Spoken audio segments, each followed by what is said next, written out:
So I was going to make a short video for people that had asked me about some things that are somewhat simple to me, but might not be somewhat simple to other people that, you know, don't disassemble these cars all the time or put them back together, take them apart or whatever. So one thing that people will have to do sooner or later is probably remove the dash. Reason being is because of the AC condenser, or the AC blower unit, and the heater core. Inevitably they're going to go out at some point. You know, maybe not when you own the car, but maybe the next guy. So just be prepared. The dash does have to come out for something like that, and this is just a simple overview of how to pull out the dash, what needs to come out, and where to locate everything.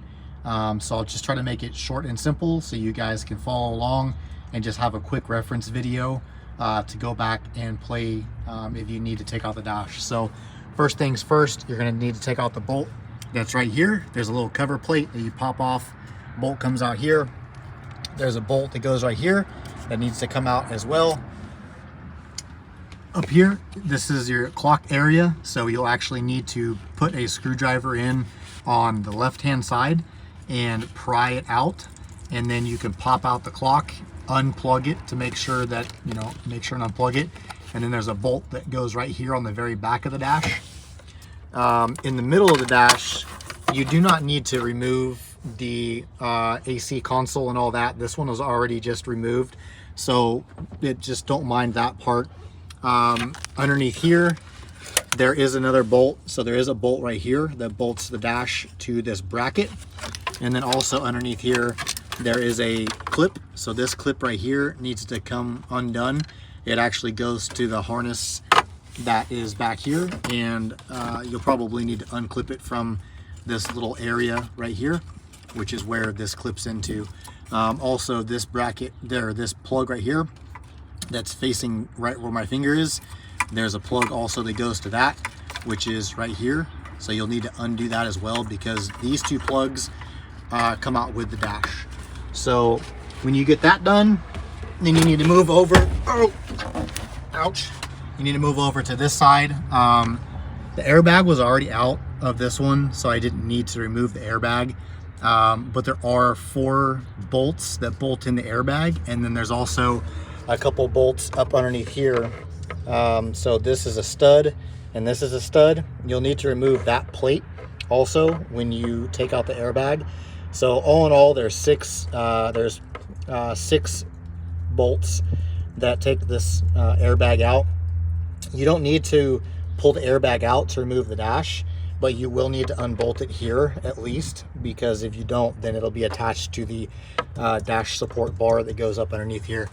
And then moving to this side, you'll need to remove the bolt right here, which is the same on the other side in the same location, and then the same right here. So you'll need to pop it out from the back right here and take out the bolt right here. And then the easiest way after that is to come back over here. Once you have all the screws out, all the bolts out, and you've double checked all that, I always drop the steering wheel. I don't know if you can actually pull the dash out without removing the steering wheel. I've actually never tried. It just makes it a whole heck of a lot easier, and it's simple. So there's two bolts back here that come out. So I always unbolt one all the way and leave one halfway, kind of so I can put the steering column back up and kind of flip this over and then just attach it. It makes it a little bit easier. Then there's a stud here and a stud here that actually bolt right here and right here behind. You can't see this, but right behind here. So there's 2 nuts. Actually, they're silver or gold nuts. They're these ones right here that go onto these ones right here. So after you drop that down, you don't have to unplug anything in this area. You can just drop the steering wheel. But what you do need to unplug is you'll need to unplug these 3 plugs right here. So you have the 2 gray ones and then the blue one that go up underneath in the corresponding, well, I guess that's green, but the corresponding sockets here. So the blue is over here. The green actually goes into the fuse box right here, and then the gray is up on top of the fuse box. Once you unplug these, really, that's literally it. So then you can just, you know, you can see that it's already, I've already got it loose and I already had it actually out of the car. But that's all you need. You don't have to take out the gauge cluster. You don't have to take out any of the wires. You don't have to remove any of that stuff, guys, to take out the dash. And that's going to make it a whole heck of a lot easier, because some people think that you need to remove all the wires, you need to pull out the cluster, you need to pull out all these little doodads. You don't need to do that, guys. All of it comes out with it, as long as you've unclipped it over here and unclipped it down here that goes into the fuse box. So if you guys have any questions about that, or you guys want a more in-depth video, let me know. But I'm happy to help, and I hope you guys get your cars fixed and back on the road. I hope to make more videos like this as well. So if you guys have any questions or comments, or want to see more videos, drop them below. Thanks, guys.